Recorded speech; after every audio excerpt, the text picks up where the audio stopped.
نحمده ونستعينه ونستغفره ونعوذ بالله من شرور أنفسنا ومن سيئات أعمالنا من يهد الله فلا مضل له ومن يضلل فلا هادي له أشهد أن لا إله إلا الله وحده لا شريك له وأشهد أن محمدا عبده ورسوله ولقد قال الله تعالى في القرآن العظيم يا أيها الذين آمنوا اتقوا الله حق تقاته ولا تموتن إلا وأنتم مسلمون يا أيها الناس اتقوا ربكم الذي خلقكم من نفس واحدة وخلق منها زوجها وبث منهما رجالا كثيرا ونساء واتقوا الله الذي تساءلون به والأرحام إن الله كان عليكم رقيبا يا أيها الذين آمنوا اتقوا الله وقولوا قولا سديدا يصلح لكم أعمالكم ويغفر لكم ذنوبكم ومن يطع الله ورسوله فقد فاز فوزا عظيما أما بعد فإن أصدق الحديث كتاب الله وخير الهدى هدى محمد صلى الله عليه وسلم وشر الأمور محدثاتها وكل محدثة بدعة وكل بدعة ضلالة وكل ضلالة في النار. إخواني وأخواتي في الدين أعازني وأعزكم الله.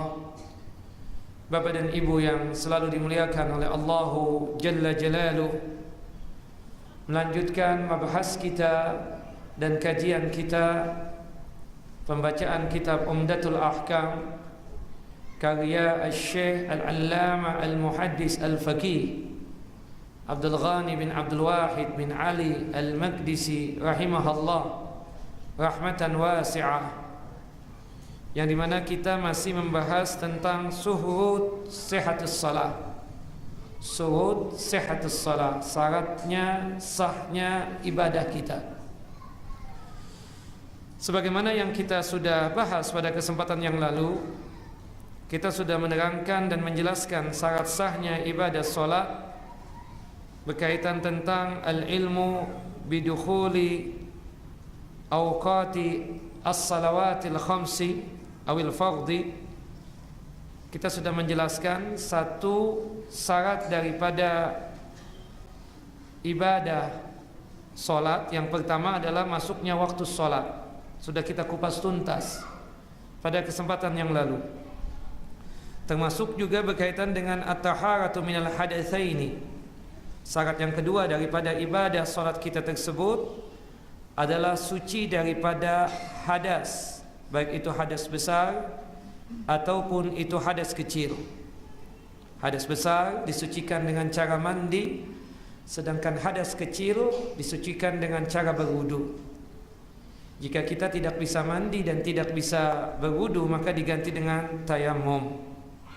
Dan ini pun sudah kita bahas pada kesempatan yang lalu.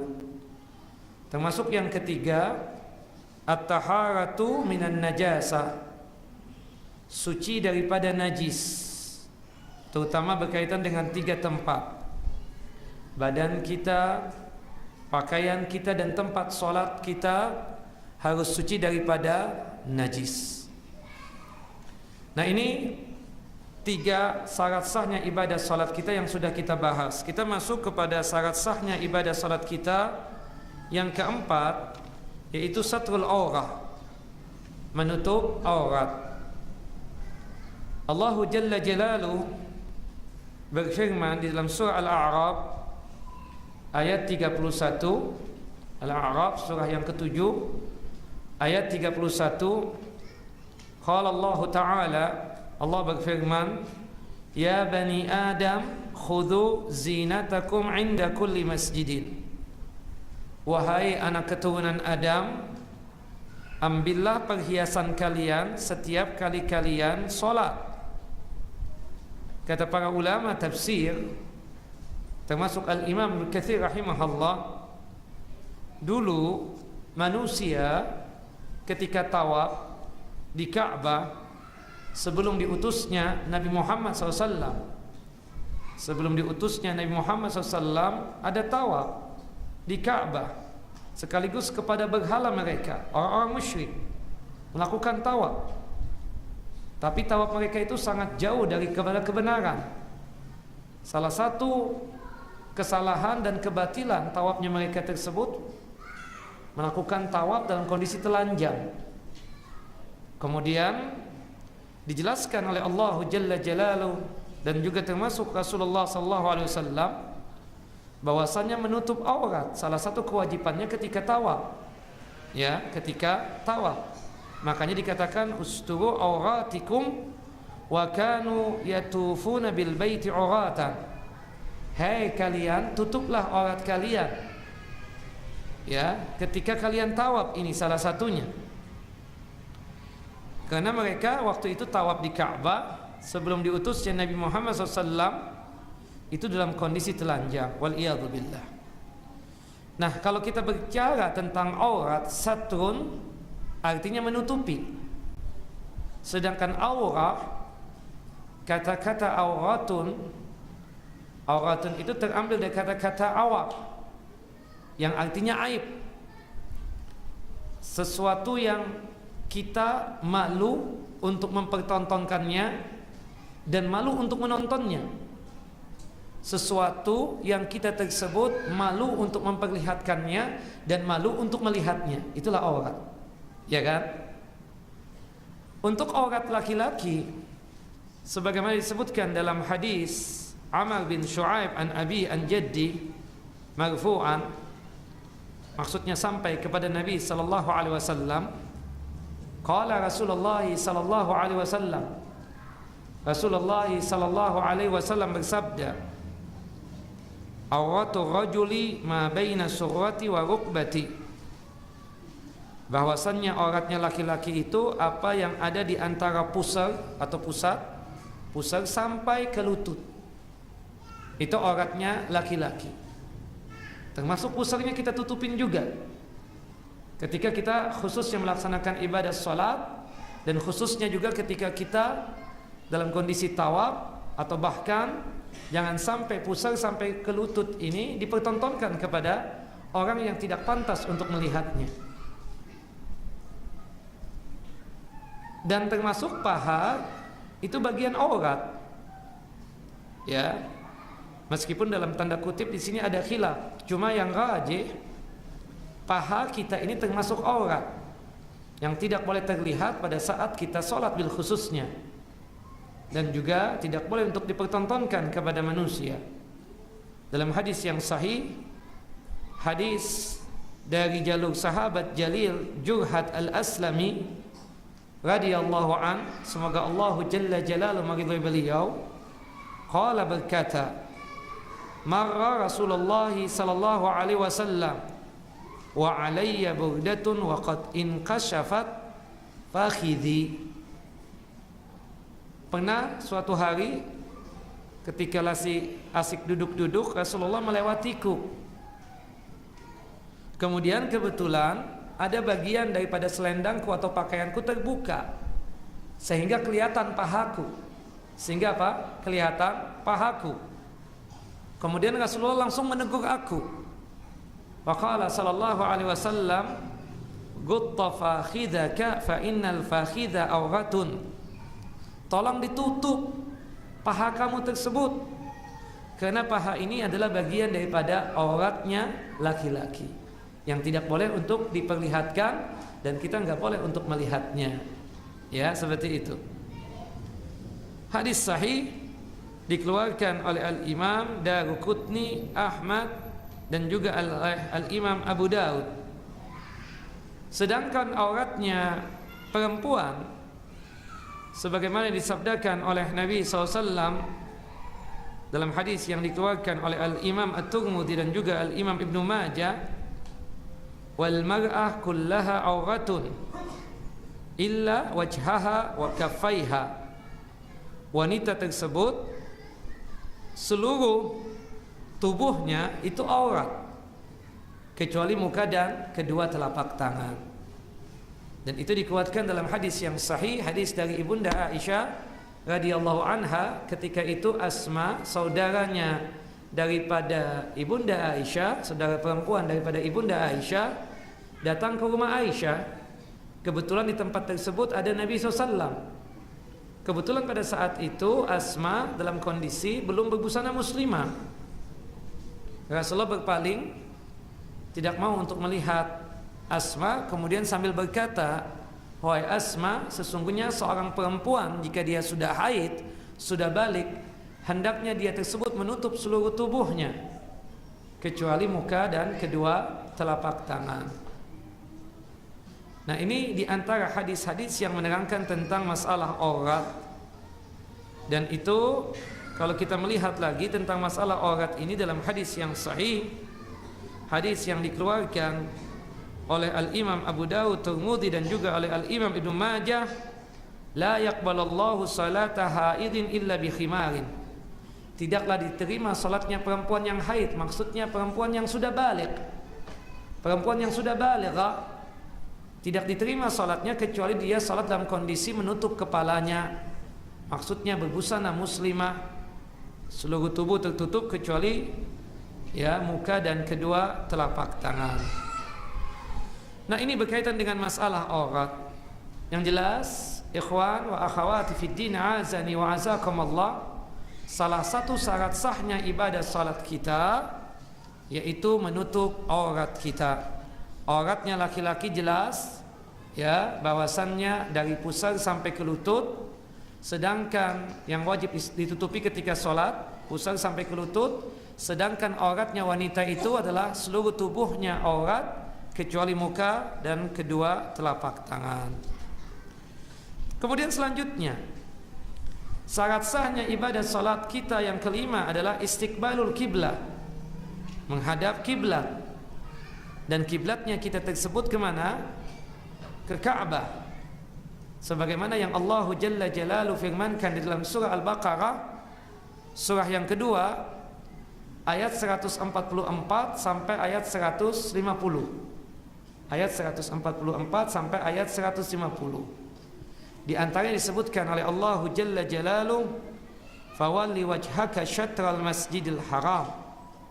Ya, wa haitsuma kuntum fawallu wujuhakum syatra.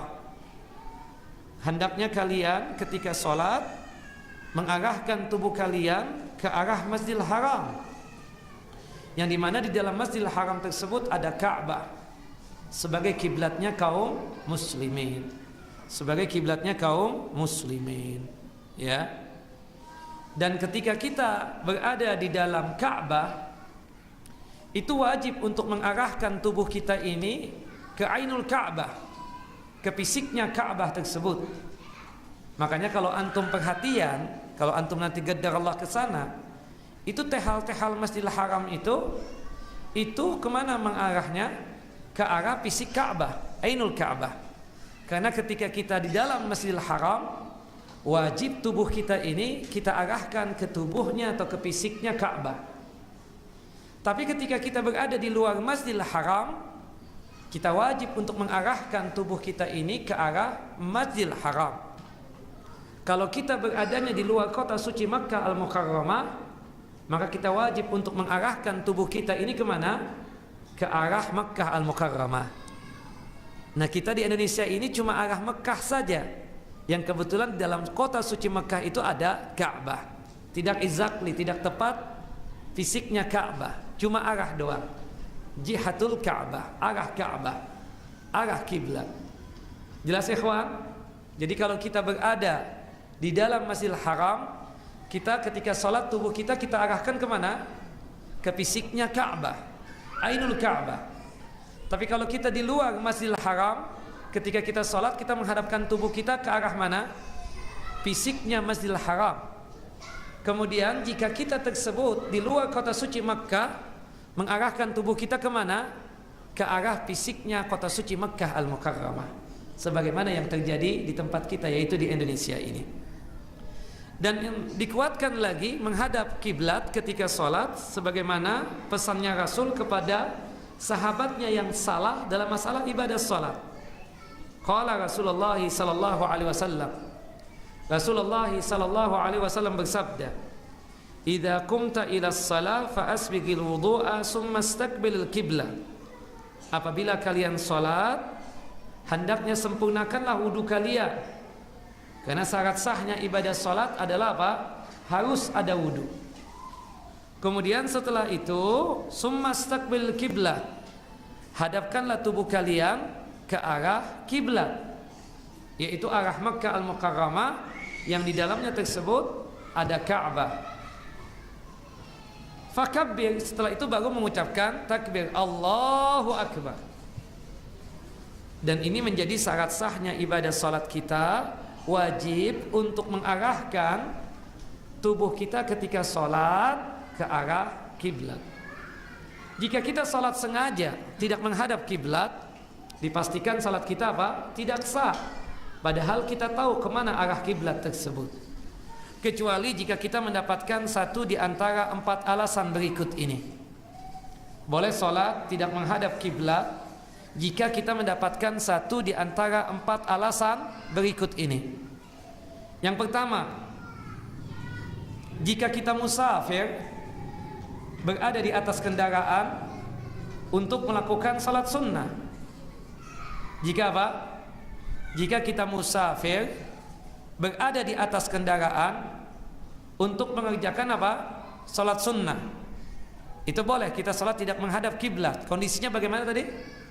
Musafir berada di atas kendaraan untuk mengerjakan salat sunnah. Artinya kalau kita mungkin berada di atas kendaraan, boleh tidak mengerjakan salat sunnahnya tidak menghadap kiblat? Tidak boleh. Tayyib, musafir tapi tidak berada di atas kendaraan, boleh tidak dia mengerjakan salat sunnah tidak menghadap kiblat? Tidak boleh. Termasuk salat wajib, kalau bisa kita katakan mengerjakannya di mana? Di tanah atau di atas tanah, seperti itu. Hadisnya kita lihat halaman 60 nomor 72 bab yang ke-11, yaitu istiqbalul kiblah, menghadap kiblat.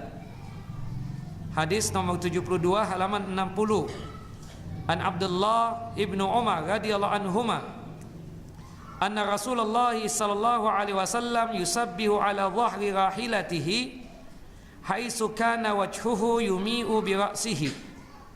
Kata Abdullah ibnu Umar, adalah Nabi sallallahu alaihi wasallam, beliau melakukan salat sunnahnya di atas punggung onta beliau yang bernama Qas'a, yang dimana onta itu mengarahkan tubuhnya kemanapun dia menghadap, kemanapun dia berjalan. Jadi kita katakan menghadap kiblat enggak? Tidak. Wa kana Abdullah ibnu Umar yaf'aluhu, bahkan Abdullah ibnu Umar yang meriwayatkan hadis ini melakukan itu. Musafir berada di atas kendaraan kemudian mengerjakan salat sunnah di atas kendaraan tersebut dalam kondisi safar tanpa mengarah ke arah kiblat. Ketika ditanya kenapa ya Abdullah bin Umar, begitulah Nabi SAW melakukannya, tapi tidak untuk salat wajib. Kalau salat wajib kita pastikan berada di atas tanah salatnya. Allahu a'lam, di bumi ini. Kemudian yang kedua, boleh salat tidak menghadap kiblat jika kita dalam kondisi apa? Adamu ilmin, tidak tahu kemana arah kiblat tersebut, apakah ke sana ataukah ke sana ataukah ke sana. Ya, kita misalnya datang ke tempat teman kita ingin mengerjakan sholat, baik sholat wajib ataupun sholat sunnah.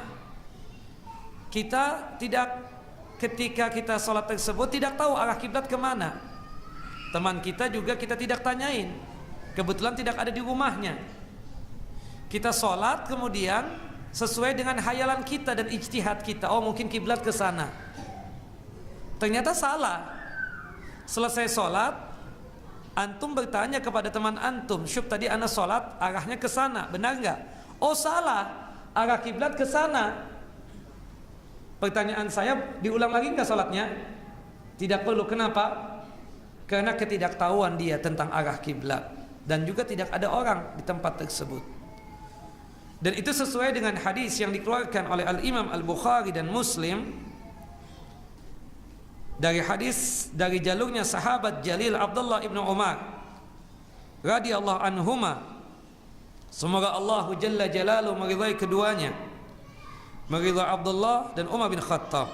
Qala bainama an-nasu bi Quba'in fi salati subuh, ketika manusia berada di Masjid Quba. Masjid Quba ini masjid yang pertama kali yang dibangun oleh Nabi SAW. Kurang lebih 2 hari atau 3 hari berada di daerah Quba. Kemudian beliau sempatkan untuk membangun masjid yang diistilahkan sekarang ini adalah masjid apa? Masjid Quba. Bersama sahabatnya Abdullah bin Abi Quhafah yang sering disebut dengan sebutan Abu Bakrin As-Siddiq. Nah, dulu dalam Islam ini, ya, kiblatnya kita kemana? Ke Masjidil Aqsa. Aqsa itu sendiri pun nama daerah, ya kan? Aqsa itu apa? Nama daerah yang ada di daerah Palestina. Kira-kira daerah tersebut jaraknya itu 15 hektaran. Nah, di daerah Aqsa tersebut, di situ ada 4 masjid. Ada masjid yang kita sebut selalu dengan sebutan Aqsa, yang nama aslinya itu adalah Qubbatus Sakhrah, yang dalam bahasa Inggrisnya apa? Dome of the Rock. Disinilah masjid yang dimana Rasulullah SAW Isra dan Mi'rajnya. Kemudian di samping kiri daripada Masjidil Aqsa ini ada masjid lagi, Masjid Marwani namanya, dibangun oleh Khilafah Umayyah, tepatnya di zaman Abdul Malik, bin Marwan. Jelas? Kemudian ada lagi masjid yang ada di depannya, yaitu Masjid Qibli. Masjid yang dibangun oleh siapa? Umar bin Khattab radhiyallahu an. Kemudian di samping kanan daripada masjid Qubbatus Sakhrah atau Dome of the Rock, atau yang sering disebutkan dengan istilah kita Masjidil Aqsa, di samping kanannya lagi ada masjid yang disebut dengan Masjid Borak, kecil kayak musalla. Diceritakan bahwasanya Nabi ketika Isra Mi'raj itu berkendaraan, yang kendaraan itu sangat cepat sekali jalannya, ya, namanya apa? Borak. Ketika Rasulullah SAW sholat mengimami para nabi di Masjidil Aqsa, borak tersebut ditambatkan. Nah, kemudian tempat tambatannya itulah menjadi apa? Menjadi masjid atau musalla. Masjid Borak namanya. Di samping Masjid Borak ada pintu ratapan orang-orang Yahudi yang biasa mereka ketika sembahyang menghadapkan tubuhnya kemana? Ke tembok ratapan tersebut yang ada di Aqsa. Nah, dulu kaum muslimin sholatnya kemana? Ke Masjidil Aqsa, Dome of the Rock tadi, atau Qubbatus Sakhrah. Menjadi hinaan dari kalangan kaum Yahudi. Si Muhammad sih sama saja dengan kita. Buktinya mereka sholat, kita sembahyang menghadapnya persis kayak kita, ke arah Aqsa. Ya, berarti ini agama yang sifatnya tersebut bukan betul-betul benar, kata orang-orang Yahudi tersebut, menghinakan siapa? Nabi Muhammad SAW. Setiap hari Nabi Muhammad SAW menengadah, melihat ke atas, berharap terjadi perpindahan kiblat. Sampai pada akhirnya Allah Jalla Jalaluhu menurunkan firman-Nya di dalam surah Al-Baqarah, surah yang kedua, ayat 144. Qad nara taqalluba wajhika fis sama' falanuwalliyannaka kiblatan tardaha fawalli wajhaka syatral masjidil haram. Wahai Muhammad, kami tahu, Allahu Jalla Jalaluhu tahu bahwasanya engkau setiap hari menengadah melihat ke atas langit, berharap terjadi perpindahan kiblat yang lama, yaitu yang disebut dengan Qubbatus Sakhrah atau Dome of the Rock, yang istilah kita Aqsa. Ya Allah, tolong diganti, dipindahkan kiblat yang diinginkan oleh Nabi, yang dicintai oleh Nabi, yaitu apa? Ka'bah yang ada di Makkah Al-Mukarramah. Kata Allah Jalla Jalaluh, kami tahu dan kami tahu, ya, mengerti betul. Kamu berharap dikabulkan doamu untuk terjadi perpindahan kiblat. Aku kabulkan, kata Allah Jalla Jalaluh. Qad nara taqalluba wajhika fis sama falanwalliyannaka kiblatan tardhaha. Sekarang ini arahkanlah tubuhmu ketika salat menghadapnya kemana? Ke arah Ka'bah, ke arah Masjidil Haram yang di dalamnya ada apa? Ka'bah Al-Mukarramah. Jelas ikhwan, jelas akhwat. Nah, kita tahu perpindahan kiblat pertama kali itu sebelum zuhur. Sebelum zuhur sudah ada sebelum asar, sebelum asar. Sebelum asar Allah Jalla Jalaluhu menyuruh Nabi Muhammad SAW ketika sholat diarahkan tubuhnya ke arah kota suci Makkah yang di dalamnya ada apa? Ada Ka'bah. Kejadiannya kapan tadi? Sebelum asar. Nah, ketika sholat asar Rasulullah memerintahkan dan menghabarkan kepada para sahabatnya bahwasanya sekarang ini Allah Jalla Jalaluhu memerintahkan kita salat. Ketika salat badan kita arahkan kemana? Ke Ka'bah yang ada di Masjidil Haram. Ada salah seorang penduduk Kuba yang ikut salat bersama Nabi SAW dari salat zuhur, dari salat asar, kemudian maghrib sampai isya. Habis salat isya, sahabat ini pulang ke kampung halamannya ke Kuba. Ya, malam sudah tidak sanggup lagi untuk menghabarkan. Akhirnya dia putuskan besok saja deh. Sebelum salat subuh, sebelum adzan subuh, aku ingin datang ke masjid. Qadar Allah, takdirnya apa? Ternyata sahabat yang ikut bersama Rasul kemarin berkaitan dengan salat menghadapkan tubuhnya ke arah Ka'bah yang ada di Makkah Al-Mukarramah, ya, dalam kondisi terlambat bangun. Sampai di masjid sudah 1 rakaat dari salat subuh tersebut. Tapi dia tetap mengabarkan dengan ucapan seperti ini, idja'ahum atin faqala inna nabiyallaha qad unzila alaihi al-Qur'an al-lailata atau qad unzila alaihi al-lailata al-Qur'anun. Ketahuilah kalian, sesungguhnya nabi kalian yang bernama Muhammad bin Abdullah kemarin mendapatkan wahyu dari Allah Jalla Jalaluhu. Wa qad umiru ayyastaqbilal qiblah, yang dimana diperintahkan Nabi ketika salat menghadapkan tubuhnya kemana? Ke arah Ka'bah yang ada di Masjidil Haram. Fastaqbiluha, tolong kalian taat kepada Rasulullah SAW, taati terjadi perpindahan kiblat ini. Pada waktu itu mereka pun memindahkan kiblatnya. Pada waktu itu wajah-wajah mereka itu, ya, itu tadinya kan diarahkan ke Syam. Syam itu 4 negara sekarang ini, yaitu apa? Palestina, Suriah, Yordania dan Palestina, ya kan? Langsung tanpa membatalkan 180 derajat misalnya di sana, ya. Salah kiblat kan? Di sini yang benar kiblatnya ke arah sana. Mereka berputar 180 derajat, ya kan? Kemudian posisinya itu rakaat yang kedua menghadapkan tubuhnya kemana? Ke arah Ka'bah yang ada di Makkah Al-Mukarramah. Nah, dari hadis ini kalau kiranya antum salah kiblat, sudah selesai sholatnya, perlu nggak untuk diulangi? Tidak perlu untuk diulangi, sah sholatnya. Sholatnya apa? Sah, ya, seperti itu. Kemudian kita katakan lagi, ya, jika sekiranya kita tahunya itu setelah kita dalam kondisi sholat, gimana apa yang kita lakukan? Memindahkan tubuh kita. Kalau seandainya kita tadinya menghadap ke sana, ya sekarang ini berhubung sudah tahu, kita arahkan kemana? Ke arah kiblat yang sebenarnya, yaitu Ka'bah yang ada di Makkah Al-Mukarramah. Nah, kemudian pertanyaannya, jika sekiranya di antara kita ini tidak tahu arah kiblat, dan setelah 2 rakaat yang pertama, salat zuhur misalnya, kemudian tahu-tahu teman kita tahu nih salah kiblat, apa yang kita lakukan sebagai teman?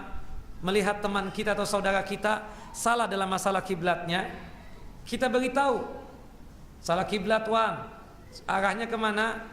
Ke arah tembok misalnya. Nggak paham-paham juga, nggak mengerti juga, ya akhi salah, ke arah sana yang ada jamnya, dia tidak paham juga. Nah, kalau tidak paham-paham juga kita gerakkan tubuhnya agar dia tersebut berpindah kiblatnya. Nah, kita yang salah kiblat ini jangan nanti apa-apaan antum ini ditangkis ya tangan kita misalnya, atau sampai berkata apa-apaan antum, batal salat antum. Tapi kalau seandainya kita katakan dia langsung paham mengerti, start, jangan mengarah ke sana, arah yang sebelah sana, berbalik, saya pun berbalik, kemudian apa? Sah nggak salat kita? Sah saya? Sah, meskipun rakaat yang pertamanya, rakaat yang keduanya tidak menghadap kiblat, tapi rakaat yang ketiga dan keempat menghadap kiblat. Meskipun tahunya setelah dalam sholat. Kalau toh tahunya setelah selesai sholat, perlu diulangi nggak sholatnya? Kita katakan tidak perlu untuk diulangi. Jelas ya? Makanya itulah yang dikatakan oleh sahabat tersebut kepada penduduk Kuba. Nah, Masjid Kuba inilah masjid yang kita katakan masjid kiblatain, masjid dua kiblat. Sebagaimana kejadian salat subuh tadi, satu rakaatnya menghadap kemana? Ke arah Syam atau Palestina secara khususnya. Ya, rakaat yang keduanya menghadap kemana? Ke Ka'bah. Masih kiblatain enggak? Masjid dua kiblat. Jelas ya? Nah, bukan yang ada di jalan Sari Sitin. Ya, kalau antum nanti ke Madinah itu ada namanya Masjid Kiblatain. Cuma itu bukan kiblatain yang sesungguhnya. Ada hadis tapi hadisnya palsu. Diceritakan ada ya masjidnya namanya Masjid Bani Salamah. Ada salah seorang penduduk Bani Salamah ini ikut sholat asar bersama Nabi, ikut sholat asar bersama Nabi SAW untuk melaksanakan sholat asarnya, dan pada waktu itu sudah berpindah kiblat, ya kan?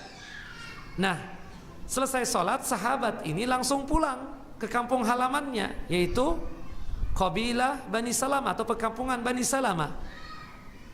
Ketika mau memberitahu ada di masjid, mereka ini sudah mendapatkan 2 rakaat.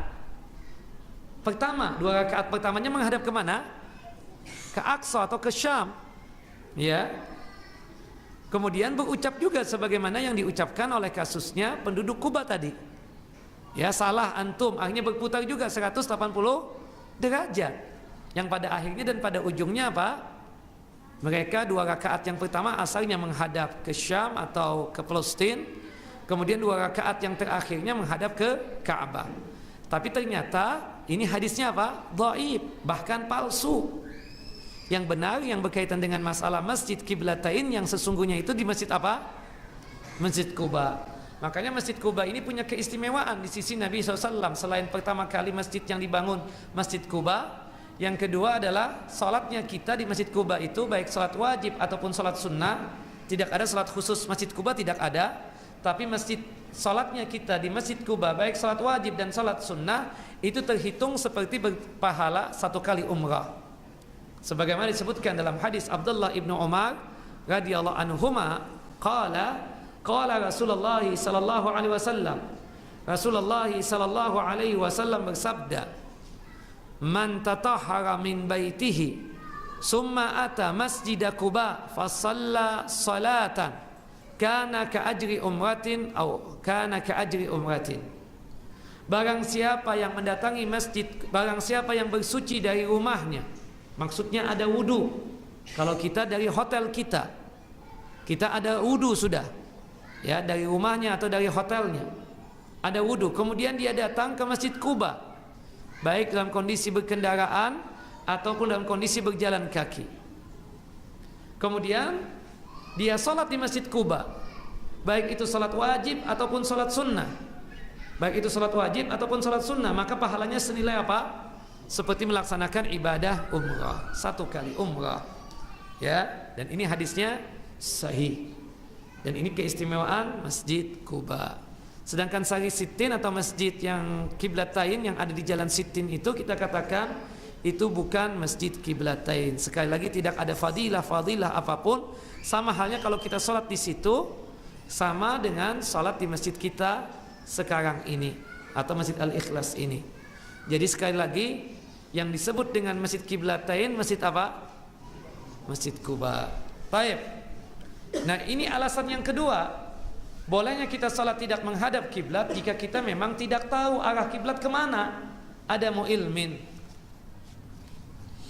Dan itu dikuatkan lagi dalam hadis Amir bin Rabi'ah radhiyallahu an, semoga Allah Jalla Jalaluhu meridhai beliau berdua.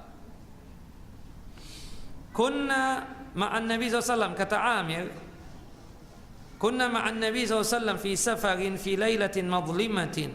Aku pernah melakukan safar, atau kami pernah melakukan safar bersama Nabi SAW. Ketika itu gelap gulita, sampai kami tidak melihat siapa di samping kanan, siapa di samping kiri. Termasuk juga yang kita tidak ketahui arah kiblat, di mana arah Makkah itu. Falam nadri ainal kibla fasalla kullu rajulin minna ala hayalihi. Tidak tahu arah kiblat, kemudian ya, kami yang sedang sholat di malam hari yang gelap gulita tersebut, sesuai dengan hayalan kami dan pikiran kami pun menghadap ke sana, ada yang ke sana, ada yang ke sana. Artinya salah kiblat semuanya. Falamma asbahna dzakarna dzalika li Rasulullah. Ketika besok harinya kami sampaikan kepada Nabi SAW, gimana nih tadi malam kita tidak tahu arah kiblat dan kita sholat sesuai dengan hayalan kita dan pikiran kita. Ya, salah ya Rasulullah. Ketika subuh ternyata kami semua ini salah kiblatnya. Kemudian Rasulullah membawakan ayat, fa aynama tuwallu fasama wajhullah. Kemanapun kalian menghadap, salatkan kalian, kemanapun kalian menghadapkan badan kalian ketika salat, disitulah kalian ketemu dengan wajah Allahu Jalla Jalaluhu. Nah, ini alasan yang kedua, yang dimana kita tersebut boleh salat tidak menghadap kiblat jika apa? Jika kita tidak tahu arah kiblat tersebut. Yang ketiga adalah boleh salat tidak menghadap kiblat jika kita tersebut ada muistita'atin, dalam kondisi kita tidak mampu mengarahkan tubuh kita ke arah kiblat. Ya. Seperti orang yang sakit. Seperti apa? Orang yang sakit. Sakit yang parah, stroke misalnya, ya kan? Stroke. Sakit parah betul. Dia sudah tidak bisa menggerakkan kakinya, tangannya, cuma bisa bersuara, ya, matanya juga masih berfungsi. Berarti dia tersebut masih ada akal. Berarti dia wajib nggak sholat? Wajib untuk sholat, meskipun dengan hayalan dia, dengan menggerakkan mata dia misalnya, karena tubuhnya sudah stroke, sudah tidak bisa lagi untuk digerakkan. Seperti itu. Tidak perlu kita sebagai anaknya atau cucunya memindahkan kasurnya agar kasurnya tersebut diarahkan ke arah mana? Kiblat yang ada di Makkah Al-Mukarramah. Ya. Nah, termasuk juga orang yang tidak mampu, kita katakan adalah orang yang berada di kendaraan yang susah untuk dia turun. Termasuk salat wajib. Bolehkah kita kerjakan di kereta atau di pesawat? Tidak menghadap kiblat, Ustadz. Ya, kita katakan tidak menghadap kiblat, benar. Bahkan kita salat dalam kondisi yang duduk bahkan. Nah, kita kembalikan kepada firman Allah Jalla Jalaluhu dalam Al-Qur'anul Karim, di dalam surah Al-Baqarah yang pertama, surah yang kedua ayat 286, tepatnya ayat yang terakhir, la yukallifullahu nafsan illa wus'aha. Allah tidak pernah membebankan kepada kita semua, hamba-hambanya atau makhluknya, kecuali sesuai dengan kemampuan kita. Berhubung kita ini memang tidak mampu untuk mengarahkan tubuh kita ke arah kiblat, maka gugur kewajiban tersebut. Seperti misalnya di kereta api, kita berangkat sebelum maghrib, automatically ada 3 sholat yang ada kita lakukan di kereta tersebut, karena tujuan kita Kota Malang misalnya, sampai-sampai setelah subuh dan mungkin sudah terbit matahari. Nah, bagaimana ini? Maka salat kita di atas kereta tidak menjadi masalah, meskipun tidak menghadap kiblat. Ya, meskipun tidak menghadap kiblat. Kenapa? Ada istita'ah, karena tidak mampu. Selain dikembalikan kepada firman Allah ayat 286 tadi, kembalikan juga kepada firman Allah dalam surah At-Taghabun ayat yang ke-16. Fattaqullaha mastata'tum. Bertakwalah kepada Allah Jalla Jalaluhu sesuai dengan kemampuan kalian. Tidak mungkin misalnya kita berada di kereta, kita ingin menyetop kereta atau datang kepada masinisnya, kita bilang kepada petugas atau awak kereta misalnya, berhubung kita lihat nih masinisnya juga jenggotan, jangan-jangan ikut sunnah kan? Ya, kita bilang, Pak, akhi, Rasulullah kan tidak pernah mengerjakan salat wajib di atas kendaraan. Ya, kita katakan benar. Tetapi juga kendaraan yang bagaimana? Rasulullah SAW memang benar. Rasulullah SAW itu tidak pernah melaksanakan salat wajib, ya, salat fardu atau salat yang 5 waktu ini di atas kendaraan beliau. Sebagaimana disebutkan dalam hadis Abdullah ibnu Umar radhiyallahu anhuma. Tapi kendaraan yang bagaimana? Kendaraan yang mudah turun. Kendaraannya Rasul kan onta atau kuda. Sedangkan kita kereta atau pesawat. Gak mungkin misalnya di pesawat juga misalnya kan ada tempat-tempat, ada pesawat-pesawat yang tidak ada musholanya, ya. Nah, awak kapal malah juga tidak paham kemana arah kiblat. Ya, kita sholatlah sesuai dengan kemampuan kita tadi. Gak mungkin kita datang ke pilotnya, Pak turun dulu dong, karena saya ingin sholat wajib, karena Rasulullah tidak pernah sholat wajib di atas kendaraan. Kita katakan itu kendaraan yang bagaimana? Kendaraan yang mudah untuk turun. Kalau ini kan pesawat susah untuk turun, kereta juga susah untuk turun. Maka kembalikanlah kepada firman Allah tadi apa? Surah Al-Baqarah ayat berapa? 286. La yukallifallahu nafsan illa wus'aha. Dan kembalikan kepada firman Allah dalam surah At-Taghabun ayat yang keberapa? Ke-16, fattaqallaha mastata'tum. Bertakwa kepada Allah sesuai dengan kemampuan kalian. Ya, jelas ya?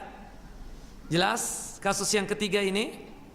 Boleh tidak menghadap kiblat ketika sholat ketika kita memang tidak mampu mengarahkan tubuh kita ke arah kiblat. Yang keempat, boleh sholat tidak menghadap kiblat jika kita kondisinya itu siddatul khauf, ya, takut yang sangat luar biasa, takut yang sangat luar biasa, ya, siddatul khauf, takut yang sangat luar biasa. Kapan kita takut yang sangat luar biasa itu? Ketika perang. Kita lihat dalam firman Allah Jalla Jalaluhu, ketika perang saja kita masih disuruh untuk sholat, bahkan disebutkan berjamaah. Bayangkan perang ini nggak main-main, jiwa raga yang dikorbankan. Tapi kata Allah dalam surah Al-Baqarah surah yang kedua ayat 239, Allah menyatakan, fa in khiftum farijalan aw rukbana. Jika sekiranya kalian takut, maksudnya takut dibunuh, takut dianiaya, maka sholatlah dalam kondisi berjalan kaki ataupun sholat dalam kondisi berkendaraan. Kalau orang sholat dalam kondisi berjalan di atas kakinya, ya, kemudian berjalan di atas kendaraan, sholat dalam kondisi seperti itu, maka dipastikan dia tidak menghadap kiblat. Dan ini rukhsah keringanan yang datang dari Nabi Sallallahu Alaihi Wasallam. Dan itu dilakukan oleh sahabat Abdullah ibnu Umar, dan disebutkan oleh Abdullah ibnu Umar pada kesempatan-kesempatan yang lainnya bahwasannya boleh melakukan itu pada saat kondisi perang, tidak menghadap kiblat karena kekhawatiran dan ketakutan dibunuh oleh kafir. Taib. Nah, ini 4 catatan boleh sholat tidak menghadap kiblat jika kita tersebut dalam kondisi seperti itu. Antum bisa lihat pada nomor hadis 72, 73 dan juga 74 dalam kitab Umdatul Ahkam karya Syekh Abdul Ghani bin Abdul Wahid bin Ali Al-Maqdisi. Taib. Kemudian tambahan syarat sahnya ibadah salat kita yang keenam, yang terakhir adalah masalah niat. Masalah apa? Masalah niat. Dan niat itu tempatnya di mana? Di hati. Tempatnya tersebut di mana? Di hati. Mahalluha fil qalbi. Tempatnya adalah di hati. Dan kita katakan ketika salat itu pasti kita memiliki niatan. Ya. Dan tempatnya sekali lagi di hati, sebagaimana yang Rasulullah SAW sabdakan dalam hadis Umar bin Khattab radhiyallahu anhu, hadis yang dikeluarkan oleh Al-Imam Al-Bukhari dan Muslim, innamal a'malu binniyat wa innama likulli imri'in ma nawa. Sesungguhnya amalan seseorang tersebut tergantung oleh niatannya, dan dia berbuat sesuai dengan apa yang sudah dia niatkan. Tidak mungkin seseorang manusia itu berbuat tanpa ada niatan. Taib. Dan tidak ada syariatnya wala yushra' at-talaffuz biha, tidak disyariatkan kita untuk melafatkan niat. Nawaitu an usalli salat al-asr bi arba'i raka'atin bi imam fulan bin fulan fi waktu kada wa kada lillahi ta'ala. Tidak ada yang demikian, tidak dibenarkan. Nanti kerepotan, ya kan? Kesian kerepotan. Dengan niatan seperti itu, aku niatan untuk mengerjakan sholat asar dengan imam si fulan bin fulan. Ya, kalau kita tahu imamnya siapa. Kalau tidak tahu bagaimana? Yang lebih kesian lagi kadang Allahu Akbar, dia sibuk dengan niat saja, membaca niat sampai imam waladhdallin amin, dia belum selesai itu takbir. Allahu Akbar, Allahu Akbar, salah lagi. Allahu Akbar. Niatan lagi. Nawaitu an usalli nawaitu an usalli salat. Salah lagi. Apalagi misalnya imamnya siapa nih? Masa kita harus maju ke depan menanyakan imamnya siapa namanya? Nah, ini mempersulit diri sendiri. Jadi niatannya tersebut tempatnya di mana? Di hati. Seperti bapak misalnya. Habis kajian mau kemana pak? Pulang. Habis sholat asar pulang misalnya. Bapak ucapkan gak kalau keluar dari masjid ini? Ya tidaklah.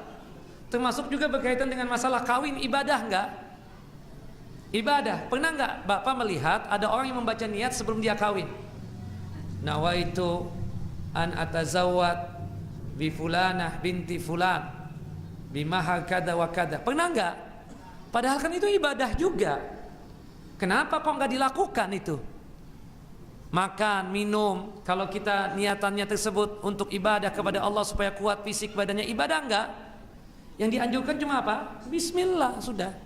Kan seperti itu. Tidak ada niat dalam masalah ibadah, ya. Termasuk masalah ibadah sholat. Dan tidak ada dalilnya melapatkan niat tersebut. Jangankan hadis sahih nih.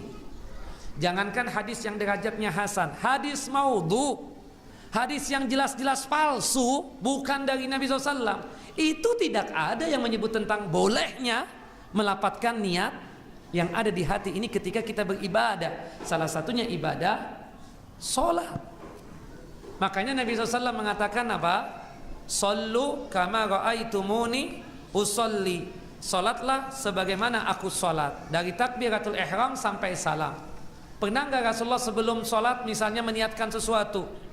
Usolli, nawaitu an usolli, ya.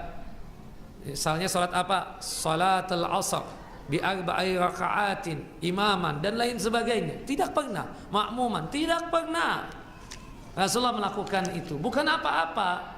Kita katakan ini menyelisih sunnah. Kita kan pingin ibadah salat kita diterima oleh Allah Jalla Jalaluh.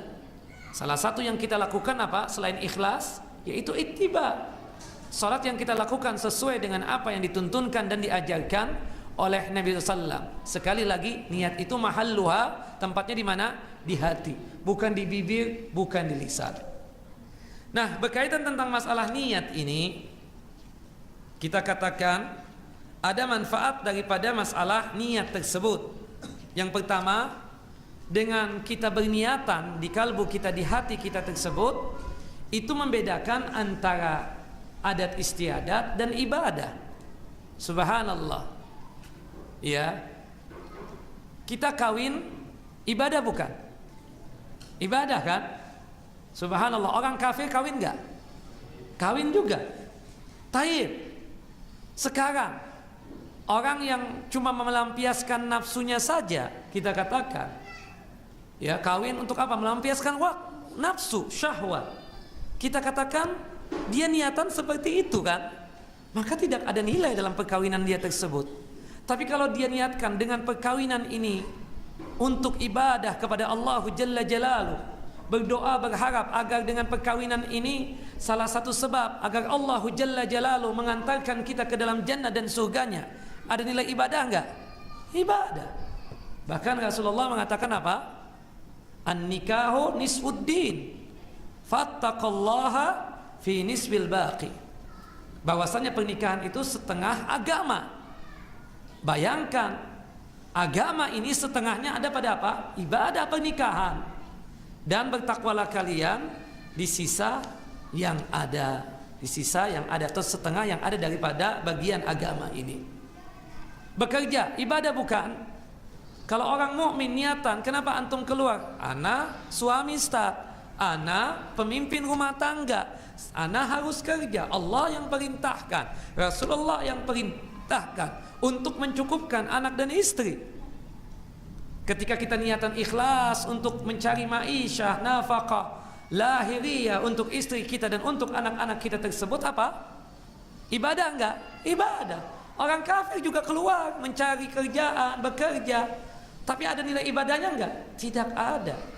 Nah, kita dengan niatan ini pekerjaan jadi ibadah, ini kawin jadi ibadah, insya Allah itulah yang membedakan antara adat istiadat kebiasaan dengan suatu ibadah. Jelas?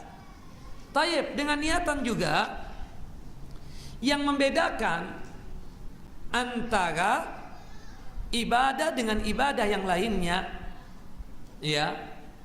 Terutama kita katakan yang kedua ini dengan niatan membedakan amalan wajib dengan amalan sunnah. Antum masuk ke masjid kita ini waktu subuh, nggak ada orang. Ada seseorang yang sholat 2 rakaat. Subhanallah, sholat apa? Tidak tahu, tapi ada 2 kemungkinan. Ima sholat wajib, ima sholat qobliyah subuh, iya kan? Kita tahu dia itu baru mengerjakan qobliyah subuh setelah apa? Setelah dia selesai, kita tanya, Pak, maaf Pak, Bapak tadi sholat apa? 2 rakaat. Oh, saya qobliyah subuh. Oh, saya pikir sholat subuh Pak. Nah, apa yang membedakan?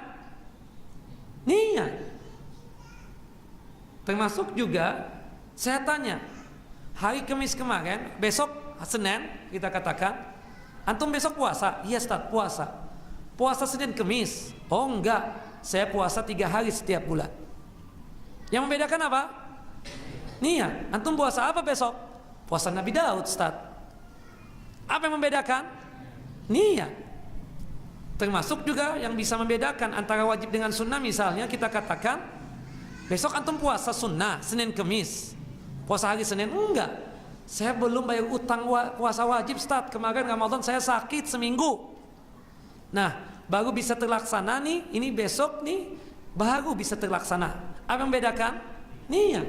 Jadi dengan niatan itu bisa membedakan antara amalan wajib dengan amalan sunnah. Jelas Bapak? Jelas Ibu? Taib. Yang ketiga, dengan niat juga yang membedakan antara amalan sunnah dengan sunnah yang lainnya. Dengan niat membedakan antara amalan sunnah dengan sunnah yang lainnya. Seperti kasus yang saya ceritakan tadi, Pak besok puasa apa Pak? Puasa Senin? Oh enggak, puasa 3 hari setiap bulan. Oh enggak, puasa Nabi Daud. Apa yang membedakan? Niat. Antum masuk habis zuhur, ya, masuk ke masjid ini, antum sholat 2 rakaat. Saya tanya, Pak, sholat tahiyatul masjid? Oh enggak, saya sholat ba'diyah zuhur. Apa yang membedakan? Niat juga. Nah, dengan niatan Bapak Ibu itu bisa membedakan antara amalan sunnah dengan sunnah yang lainnya. Jelas Bapak? Jelas Ibu? Taib. Nah, dalam masalah niat inilah terjadi hukum-hukum, ya. Yang pertama, kalau kita kaitkan dengan ibadah sholat, kenapa berhubung pembahasan kita kan sholat, imamnya sholat wajib, makmumnya sholat sunnah, boleh tidak? Atau sebaliknya, imamnya sholat sunnah, makmumnya sholat wajib, boleh tidak? Boleh. Kita lihat dulu dalilnya. Hadis dari Yazid bin Al-Aswad, imamnya sholat wajib, makmumnya sholat sunnah, ya. Hadis dari Yazid bin Al-Aswad radhiyallahu an, annahu shalla ma'a Rasulillah sallallahu alaihi wasallam wa huwa gulamun syabun. Adalah Yazid, dia berjamaah dengan Rasulullah sallam untuk melakukan solat. Waktu itu solat subuh di Masjid Khib. Masjid Khib itu masjid yang ada di Mina. Pada waktu itu Rasulullah SAW mabit di Mina. Salat Masjid Khib ini yang dimana 70 nabi, 70 rasul pernah salat di Masjid Khib ini. Ya, Rasulullah ketika mabit di Mina itu beliau mengimami salat subuhnya di Masjid Khib ini. Ya, salah seorang jamaah dari Rasulullah SAW yang ikut berhaji dengan Rasul dan ikut berjamaah salat dengan Rasulullah SAW adalah Yazid bin Al-Aswad. Falamma shalla idza rajulani lam yusalliya fi nahiyatil masjid. Ketika selesai salat didapatkan ada dua orang sahabat yang sedang duduk-duduk di tiang masjid, ya, atau di pinggiran masjid. Fada'a bihima, Rasulullah memanggil dua orang sahabat tersebut. Faji'a bihima tar'adu faraisuhuma, didatangkan, dipanggil dua orang sahabat tersebut dalam kondisi bulu kuduknya berdiri, ya, takut. Kenapa Rasulullah memanggil kami ini? Kemudian ketika sudah berhadapan dengan Rasulullah pun bertanya, ma mana'akuma an tusalliya ma'ana. Wahai dua orang sahabatku, apa yang mencegah engkau kok tidak berjamaah dengan kami salat subuh? Kok malah duduk-duduk di dalam masjid ini? Kenapa kok tidak salat bersama kami? Qala, kemudian dua orang sahabat tersebut menjawab, qad salaina fi rihalina. Ya Rasulullah, kami sudah salat di kemah kami ya Rasulullah. Salat subuh tadi sudah sholat tadi ya Rasulullah. Makanya kami datang ke sini ingin mendengarkan wejangan engkau. Ketika sudah datang ternyata antum masih sholat. Nah, pemahaman kami, berhubung kami sudah sholat, ya tidak perlu lagi untuk sholat bersama antum. Qala sallallahu alaihi wasallam, faqala Rasulullah sallam.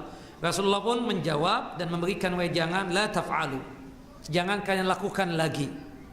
Idza shalla ahadukum fi rihlihi summa adrakal imam wa lam yusalli falyusalli ma'ahu fa innaha lahu nafilah. Apabila salah seorang di antara kalian, ya, salat di rumahnya atau salat di kemahnya atau salat dimanapun di masjidnya, kemudian datang ke masjid lagi, ya, datang ke masjid mendapatkan imam masih salat, belum selesai salatnya, maka salatlah bersama dia, salatlah bersama imam tersebut. Meskipun salat yang sama, zuhur nih misalnya, saya salat di suatu masjid, kebetulan di masjid ini terlambat nih iqamatus salatnya. Ketika selesai salat zuhur di suatu masjid misalnya, saya datang ke masjid ini, ternyata masih salat di sini, masih berjamaah antum pada. Apa yang saya lakukan? Ikut lagi berjamaah. Tapi salat yang kedua tadi yang sama, itu hitungannya salat apa? Sunnah. Jelas ya? Nah, ini perbedaan niat kan? Imamnya sholat wajib, makmumnya sholat sunnah. Apa yang membedakan? Niat. Bolehkah seperti itu? Boleh. Termasuk imamnya sholat sunnah, makmumnya sholat wajib. Boleh tidak? Boleh. Sebagaimana disebutkan dalam hadis Jabir bin Abdullah radhiyallahu anhuma, anna Mu'adz bin Jabalin kana yusalli ma'an Nabi sallallahu alaihi wasallam, summa yarji'u fa ya'ummu qaumahu. Kata Jabir, Mu'adz bin Jabal itu biasa ikut berjamaah dengan Rasul. Mu'adz bin Jabal itu terbiasa sholat bersama Nabi, berjamaah di Masjid An-Nabawi. Yang jadi imam Rasulullah SAW, termasuk makmumnya Rasul, sahabat Mu'adz bin Jabal. Habis sholat bersama Nabi, Mu'adz bin Jabal ini pulang ke kampung halamannya. Untuk apa? Menjadi imam di masjid kampungnya itu. Nah, mengulangi sholat yang sama kan tidak boleh, kecuali ada sebab. Salah satu sebabnya itu adalah apa? Mengimami atau menjadi makmum. Hitungannya salat yang kedua itu apa hukumnya? Sunnah. Jadi imamnya niatan sunnah, makmumnya niatan apa? Salat wajib. Bolehkah seperti itu? Boleh. Hadis sahih dikeluarkan oleh Imam Bukhari, Abu Daud dan juga oleh Al-Imam An-Nasai. Taib, kasus yang pertama ini jelas Bapak Ibu? Ibu-ibu jelas? Yang kedua, kasus yang kedua, perbedaan niat juga. Imamnya musafir, makmumnya mukim, atau imamnya mukim, makmumnya musafir. Boleh tidak? Boleh. Hadisnya, imamnya musafir, makmumnya mukim. Kalau kita musafir, kita dibolehkan untuk apa? Mengqashar salat. Salah satunya atau termasuk juga menjamak. Tapi ini kita secara tepatnya mengqashar, ya. Salat yang 4 rakaat menjadi 2 rakaat. Tayyib. Nah, mengqashar salat itu dalilnya apa? Firman Allah dalam surah An-Nisa, surah yang keempat, ayat 101. Wa idza darabtum fil ardi fala junaha 'alaikum an taqsuru minas shalah. Apabila kalian safar, maka tidak mengapa buat kalian untuk meringkas salat yang 4 menjadi 2 rakaat. Umar bin Khattab dari Madinah ke Mekah, tinggalnya Umar di Madinah. Kalau ke Mekah musafir enggak? Musafir. Berhubung beliau khalifah pada waktu itu, diperintahkan untuk menjadi imam salat, imam di Masjidil Haram. Umar statusnya apa? Musafir. Sedangkan penduduk Mekah statusnya apa? Mukim. Nah, Imam Umar bin Khattab salatnya 2 apa 4? 2 rakaat. Makanya ketika itu salat zuhur, berhubung Umar bin Khattab yang menjadi imam salat, dia berhubung musafir, salatnya cuma 2 rakaat. Habis salam ke kanan dan ke kiri, Umar bin Khattab berdiri dan mengatakan kepada penduduk Mekah yang sedang salat zuhur menjadi makmumnya dia, kata Umar bin Khattab, atimmu salatakum ya ahla Makkata fa inna qaumun safrun. Wahai penduduk Makkah, sempurnakan salat kalian, tambah 2 rakaat lagi. Sedangkan aku salat 2 rakaat karena aku ini apa? Musafir. Jelas? Perbedaan niat enggak? Imamnya musafir, makmumnya apa? Mukim. Kita balik, imamnya mukim, makmumnya musafir. Boleh tidak? Boleh. Pertanyaan saya, salatnya makmum yang musafir tadi 2 rakaat apa 4 rakaat? 4 rakaat. Harus ikut dengan imam. Berdasarkan hadis yang umum, hadis dari jalurnya sahabat Ibunda Aisyah radhiyallahu anha, kemudian juga hadis dari Abu Hurairah dan Anas bin Malik radhiyallahu anhum, qala Rasulullah sallallahu alaihi wasallam, Rasulullah sallallahu alaihi wasallam bersabda, innama ju'ilal imamu liyu'tamma bihi. Dijadikan imam tersebut untuk apa? Diikuti. Salah satu yang diikuti tersebut berkaitan dengan jumlah rakaat. Meskipun status kita ini musafir, berhubung kita ini adalah apa? Orang yang menjadi makmumnya imam yang mukim, salatnya kita 2 apa 4? 4. Itulah yang ditanyakan oleh Abu Mijlas, seorang tabi'in, kepada gurunya yang bernama Abdullah ibnu Umar ibnu Khattab radhiyallahu an. Ketika ditanya, ya Abdullah, al-musafir yudriku rak'ataini min salatil qaum yakni al-muqimin atujzi'i rak'atani aw yusalli bi salatihim. Wahai Abdullah, musafir, salat zuhur nih, dia baru masuk pas waktu di rakaat yang ketiga. Saya musafir, salah seorang di antara antum yang mukim menjadi imam salat. Salat zuhur kejadiannya, masuknya saya itu bukan di rakaat yang pertama, masuknya saya tersebut di rakaat yang ketiga. Nah, Abu Mijlas ini bertanya, "Syub, 2 rakaat kan tetap dapat jamaah kan?" Kata Abu Mijlas, salatnya 2 rakaat cukup enggak? Atau salat seperti salatnya mereka, yaitu berapa rakaat? 4 rakaat. Fadhahika. Abdullah bin Umar ketawa. Wa qala, kemudian berkata, yusalli bi salatihim. Antum yang musafir itu salatnya seperti mereka. Berarti berapa rakaat? 4 rakaat. Hatta kita masbuk nih. Jelas ya? Nah, apalagi dari pertama.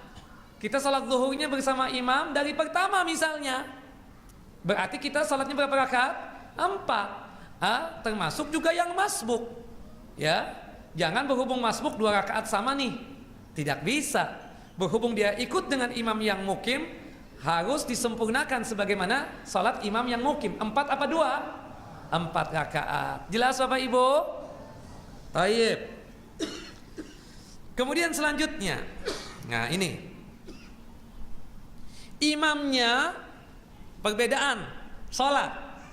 Imamnya salat asar, makmumnya salat zuhur. Boleh tidak? Boleh. Sepakat ulama. Jelas? Misalnya Allahu Akbar, gaddar Allah, saya ini ketiduran, atau di antara antum ini ketiduran, nggak ada yang membangunkan, berhubung antum bujangan, ya kan? Alarm senyaring-nyaringnya nggak bangun, rupanya kecapean banget tadi malam misalnya. Subhanallah, zuhur bablas, bangun-bangun asar. Antum datang ke masjid ini, orang lagi salat apa? Salat asar. Tayyib. Boleh nggak dia berjamaah dengan imam salat asar? Niatan dia salat zuhur nih. Boleh.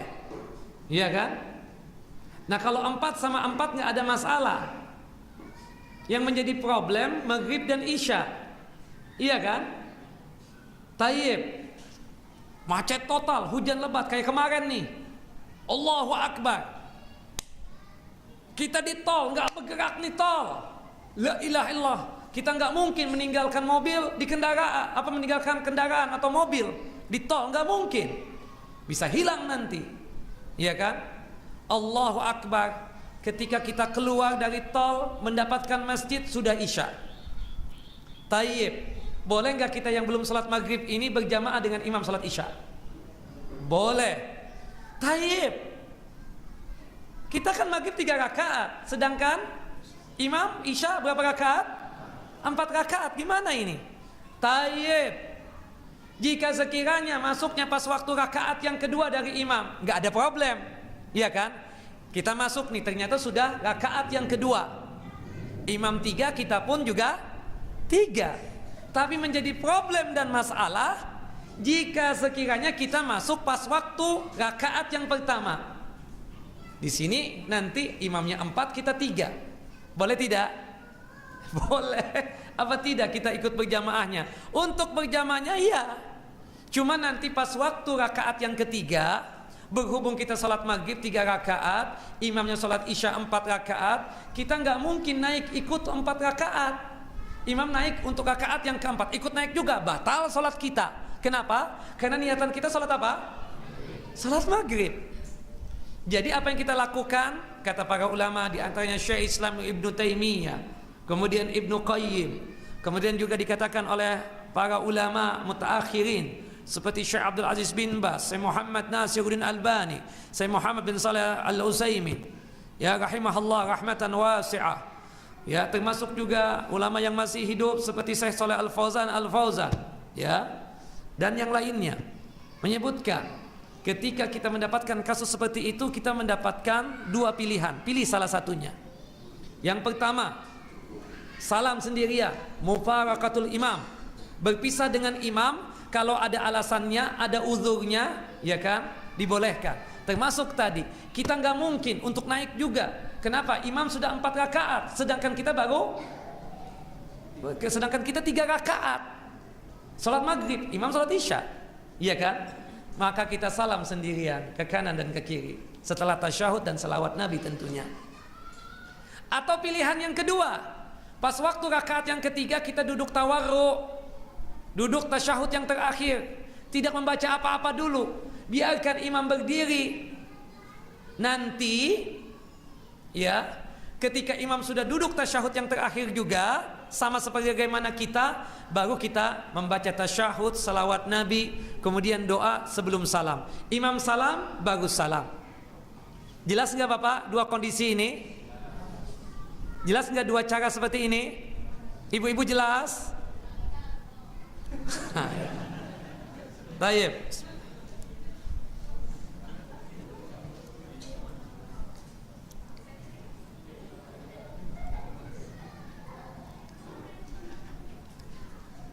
Taib. Misalnya tadi Ibu, sekali lagi, untuk maghrib dan isya, kalau kita masuknya, kita terlambat nih, macet total kayak kemarin itu, Allahu Akbar, dapat masjid, sudah waktu isya, kita belum sholat maghrib nih. Kalau masuknya pas waktu rakaat yang kedua dari imam, nggak ada masalah, imamnya 3, kitanya pun juga 3. Jelas Bapak? Ibu-ibu jelas sampai di sini? Taib. Tapi menjadi problem dan masalah jika kita masuk pas waktu rakaat yang pertama dari imam yang sholat isya. Imamnya 4, sedangkan kita berapa rakaat? 3 rakaat. Nah, apa yang kita lakukan nanti pas waktu rakaat yang ketiga? Ada 2 pilihan, ibu-ibu, bapak. Yang pertama apa? Mufarakatul imam, dengan kita salam sendirian, berpisah dengan imam. Tasyahud, salawat Nabi, doa sebelum salam, biarkan imamnya berdiri, ya kan? Kemudian kita salam. Jelas Bapak Ibu cara yang pertama? Ibu-ibu jelas? Atau cara yang kedua, pilihan yang kedua, kita ketika melihat imam sedang berdiri untuk rakaat yang keempat, kita nggak perlu berdiri, karena kita sholat maghrib 3 rakaat, sedangkan imam sholat isya 4 rakaat. Kita melakukan duduk tawarru', duduk tasyahud yang terakhir itu, tanpa membaca apa-apa. Kita tunggu dulu imam duduk. Ketika imam sudah duduk untuk tasyahud yang terakhirnya, baru kita membaca tasyahud, salawat Nabi, doa sebelum salam. Imam salam, baru kita salam. Jelas Bapak Ibu? Ibu-ibu jelas? Taib. Ya. Nah, itu perbedaan niat juga. Cuma saran saya kalau antum mendapatkan kasus ini, ambil cara yang pertama, salam duluan saja. Kenapa? Khawatir kalau kita duduk, orang pada berdiri, nanti jadi pada kepo semuanya. Itu kalau kepo mungkin masih baik, dia bertanya tentang ilmunya. Tapi kalau misalnya dituduh macam-macam, kita ISIS nih jangan-jangan, ya kan, naudzubillah min dzalik. Kita pusing lagi. Tapi kalau salam sendirian, kita kan setelah itu sholat isya. Kalau masih sempat dengan ikut berjamaah dengan imam yang itu, nggak ada masalah, teruskan sholat. Tapi menjadi, kalau misalnya kita lagi sholat kan orang nggak mungkin berlama-lama menunggu kita, ya kan? Tapi yang itu tadi ditungguin, kita ditanyain, belum lagi nanti diisukan fitnah-fitnah yang sangat luar biasa. Tapi ini ilmunya. Tapi kemudian perbedaan niat lagi. Perbedaan niat lagi. Imamnya berdiri, makmumnya duduk, atau sebaliknya, imamnya duduk, makmumnya berdiri. Selain perbedaan niat juga perbedaan perbuatan. Gimana nih? Ya, taib. Pertama sih yang berat, kalau buat makmum yang sakit, ya, dalam kondisi imamnya tersebut berdiri, dia boleh duduk. Kita ambil berdasarkan hadis yang umum, hadis dari Imran bin Husain radhiyallahu an. Qala Rasulullah sallallahu alaihi wasallam. Rasulullah memberikan nasihat kepada Imran bin Husain. Waktu itu berkeluh kesah tentang sakit. Kata Rasulullah, ya, untuk salatmu sholli qa'iman. Salatlah engkau dalam kondisi berdiri. Fa in lam tastati fa qa'idan. Kalau enggak mampu berdiri, salat dalam kondisi duduk. Fa in lam tastati fa ala jambin. Kalau enggak mampu juga salat dalam kondisi berbaring. Umum. Jadi enggak ada masalah. Imamnya berdiri, makmumnya duduk. Tayyib. Yang menjadi problem, imamnya duduk, makmumnya sehat walafiat, berdiri. Boleh tidak? Ya, tayyib. Kalau misalnya di dalam sholat, ya, tentang masalah imam, awalnya sehat sholat asar, rakaat yang pertama berdiri imamnya, rakaat yang kedua imamnya berdiri. Tapi pas mau masuk rakaat yang ketiga habis tasyahud nggak kuat berdiri. Kemudian dia sholat duduk. Apa yang dilakukan oleh makmum? Berdiri apa duduk? Duduk. Sebagaimana disebutkan dalam hadis, ya, Anas bin Malik radhiyallahu an, ya, ketika itu melihat Rasulullah nggak mampu untuk berdiri, Rasulullah duduk di dalam sholat ini. Ketika itu sahabat pada berdiri, kemudian Rasulullah memberikan isyarat seperti ini agar mereka duduk. Nah, itu kasusnya apa? Ketika apa? Ketika awalnya imam berdiri, awalnya apa? Berdiri. Kemudian dalam perjalanannya sakit, nggak sanggup untuk berdiri, maka dia duduk sholatnya si imam tersebut. Maka sikap kita makmum bagaimana? Duduk apa berdiri? Duduk, jelas ya, meskipun kita sehat. Tapi yang menjadi problem jika imamnya itu dari awal duduk, gimana nih? Si makmum berdiri apa duduk? Ada dua pendapat, sebagian mengatakan berdiri, sebagian lagi mengatakan duduk. Ada dua pendapat, ya, kita katakan dua-duanya benar. Cuma menjadi problem, keluar dari khilafnya ulama tersebut lebih bagus imam yang sakit, yang nggak sanggup berdiri, dia jadi makmum saja. Suruh imam yang sehat, yang kuat untuk berdiri yang jadi imam sholat. Jangan memaksakan, jangan egonya terlalu tinggi seperti itu. Akhirnya nanti di masjid ini aja mungkin ada sekitar 200, subhanallah, yang 100-nya mengambil pendapat duduk, yang 100-nya lagi memilih pendapat berdiri. Gimana nanti? Kacau ini masjid, ya kan? Seperti itu nanti. Jelas ya? Meskipun saya akuin itu ada khilaf di kalangan para ulama tentang masalah itu. Jelas Bapak Ibu? Tayyib. Yang jelas itulah yang berkaitan tentang masalah niat. Jadi niat itu tempatnya di hati dan tidak ada dalil, tidak ada hujjah untuk pensyariatan untuk melafadzkan niat tersebut, ya. Jadi sekali lagi niat itu tempatnya di hati dan tidak boleh melafadzkan niat dengan lisan atau lidah kita tersebut. Nah, selesai kita syarat sahnya ibadah solat kita yang 6. Yang pertama masuknya waktu solat fardu, yang kedua suci daripada hadas, yang ketiga suci daripada najis, yang keempat menutup aurat, yang kelima menghadap kiblat, yang keenam adalah masalah niat. Tayyib, ada pertanyaan Bapak Ibu sebelum kita masuk kepada pembahasan yang selanjutnya berkaitan dengan sop solat? Ya, silakan Pak.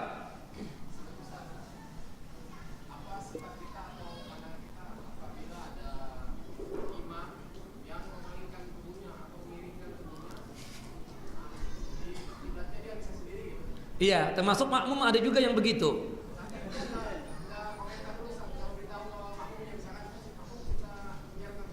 Iya, itu kesalahan. Ingat, kita di Indonesia ini itu cuma wajibnya apa? Arah apa? Arah Mekah kan?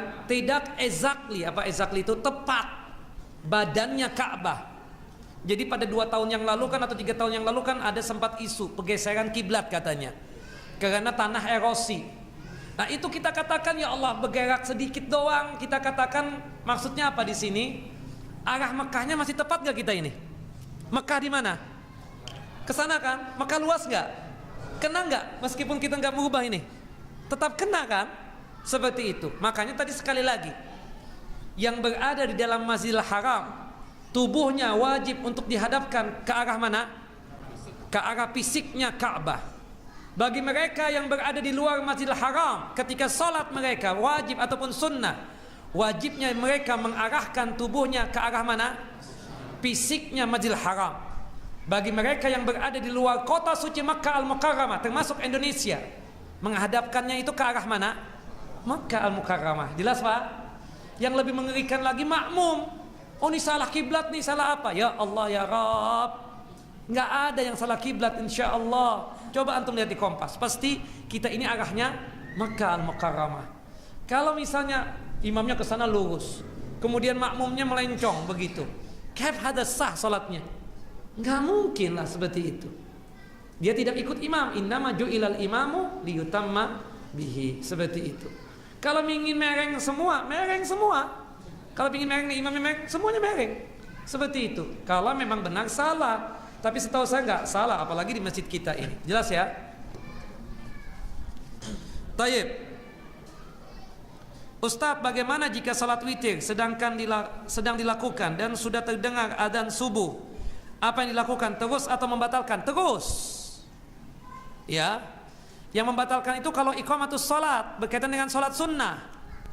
Dalam hadis Abu Hurairah radhiyallahu an, qala Rasulullah sallallahu alaihi wasallam, Rasulullah sallallahu alaihi wasallam bersabda, "Idza uqimatus shalah fala salata illa al-maktubah."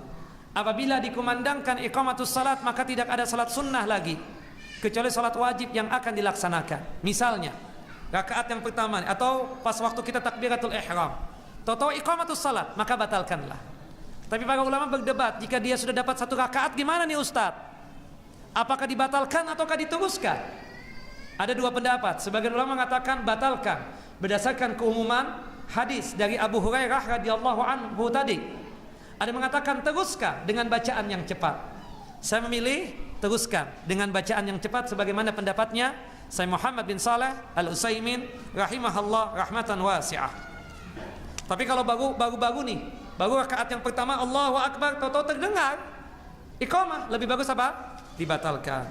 Tapi kalau salat witir, kita salat witir sudah 2 rakaat terdengar adzan subuh di masjid kita ini, apakah membatalkan witir kita? Tentu tidak, teruskan seperti itu. Ustadz, apakah boleh dalam kondisi tertentu posisi sholat di masjid untuk ikhwan dan akhwat bersebelahan, dipisah dengan tembok, sebab ruangan utama lebih banyak digunakan untuk ikhwan atau untuk laki-laki? Taib, jika sekiranya maaf nih, nggak terbuka seperti ini, nggak terbuka nih, tertutup rapat, misalnya tertutup rapat nih, terpisah sudah, boleh di sini jamaah laki-laki, yang di sebelah sana perempuan. Jelas? Atau kita bikin loteng, ini kan bisa nih, tingkat 3 bisa kan? Yang atas perempuan, tertutup kan? Yang bawah laki-laki, boleh juga seperti itu. Jelas? Asal syaratnya apa? Tertutup rapat, yang demikian. Jelas? Seperti itu. Kemudian selanjutnya,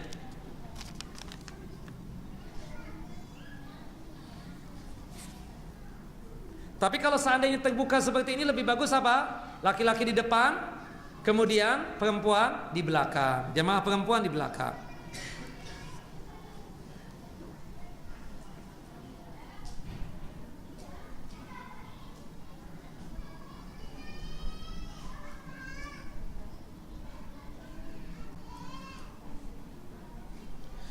Ustadz, mengenai kasus tadi, jika sudah sholat seperti kasus yang tadi Ustadz, untuk mengikuti sholat kembali jika menjumpai sholat, ada sholat berjamaah, pertanyaan saya, bagaimana jika kita tertinggal atau masbuk, ya, rakaat jamaah tersebut, haruskah kita mensempurnakan sholat ataukah salam? Sempurnakan. Antum sudah sholat tadi di masjid tertentu, atau mungkin ibu-ibu di rumahnya datang ke masjid ini, dikira sudah selesai, ternyata masih dapat sholat zuhurnya. Dapatnya itu pas 1 rakaat dari imam, rakaat yang terakhir. Disunnahkan ibu yang datang ke masjid ini untuk sholat sebagaimana imam. Nah, ketika imam sudah salam, kedudukan perempuan tadi bagaimana? Dia sempurnakan sholatnya, apakah dia salam? Sempurnakan. 4 rakaat juga, berarti masbuk berapa? 3 rakaat. Jelas ibu-ibu? Jelas Bapak?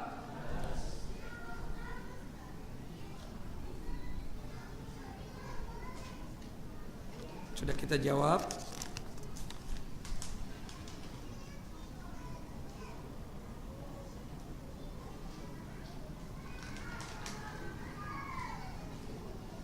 Ustadz, tentang aurat wanita adalah seluruh tubuh kecuali muka dan telapak tangan. Saya pernah ikut kajian bahwasannya hukum tentang cadar itu 2 pendapat. Ada yang mengatakan sunnah, ada yang mengatakan wajib. Nah, bagaimana tentang masalah keutamaan tersebut? Itu anggaplah cadar lebih utama. Begini, bagaimana dalam sholat? Dalam sholat dibuka. Kata Nabi SAW, ketika ibu ihram haji, ya kan, termasuk juga tidak boleh seorang wanita, la tantakibul muhrimatu wala talbasul qaffazaini. Tidak boleh seorang wanita yang ihram itu sedang melakukan ibadah haji atau ibadah umrah, untuk menutup mukanya, cadarlah kalau bahasa kita, dan menutup apa? Kedua telapak tangannya. Hendaknya apa? Dibuka. Taib, saya ini terbiasa bercadar. Bagus. Kita katakan apa? Bagus.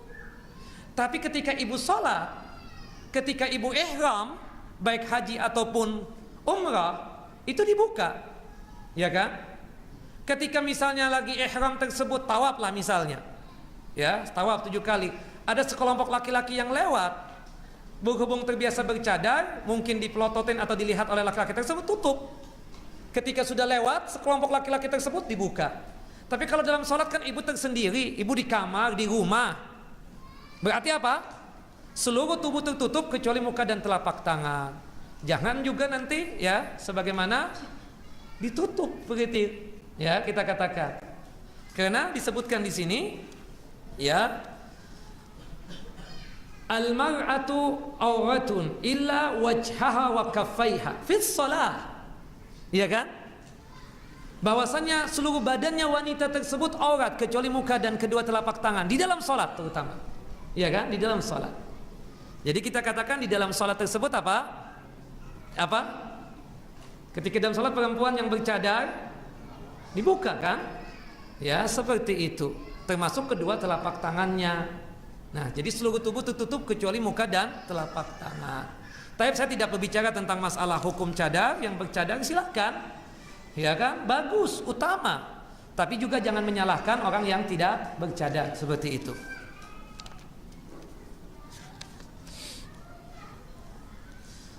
Kemudian, bila kita melakukan kesalahan rukun dalam salat, lalu kita ingin melakukan sujud sahwi, kapankah sujud sahwi tersebut dikerjakan? Nah, begini. Kalau ketinggalan tasyahud yang pertama, sujud sahwinya sebelum salam. 2 kali sujud, karena sujud sahwi itu 2 kali sujud. Jika kita ketinggalan, kekurangan jumlah rakaat, yang pertama kita lakukan pensempurnaan dulu. Berapa kekurangannya? Nanti sujud sahwinya tersebut setelah salam. Berarti salamnya ada 2 kali. Jika kita kelebihan jumlah rakaat, berarti sujud sahwinya setelah salam juga. Jika kita ragu, nah ragu ini ada ragu yang sampai akhir. Kalau ragunya sampai akhir, maka sujud sahwinya tersebut sebelum salam. Tapi kalau dia ragunya sebentar, kemudian ada kemantapan, yakin, maka tetap sujud sahwi. Sujud sahwinya kapan? Setelah salam. Jelas ya? Ini secara global dulu. Nanti kita akan jelaskan lagi tentang sujud sahwi. Yang jelas sujud sahwi 2 kali sujud. Rasulullah SAW bersabda, "Sallu kama ra'aitumuni usalli." Salatlah sebagaimana aku salat. Apakah tidak ada beda gerakan salat laki-laki dengan perempuan? Kita katakan sebagaimana hadis Nabi SAW, "An-nisa'u syawaiqur rijal." Para wanita itu adalah saudara sekandungnya laki-laki. Maksudnya kata para ulama, ketentuan salat yang ada pada laki-laki itulah ketentuan salat yang ada pada perempuan. Tidak ada bedanya. Kecuali yang berkaitan dengan aurat. Perbedaannya khusus, aurat. Ya kan? Atau ada berkaitan dengan masalah shop. Itu nanti kita akan jelaskan pada lain kesempatan. Bulan yang akan datang kita membahas masalah shop salat. Ada perbedaan. Tapi secara umum salatnya perempuan itu sama sebagaimana salatnya laki-laki. Termasuk masalah wudu. Wudunya laki-laki, wudunya perempuan itu sama sebagaimana wudunya laki-laki. Jelas ibu-ibu?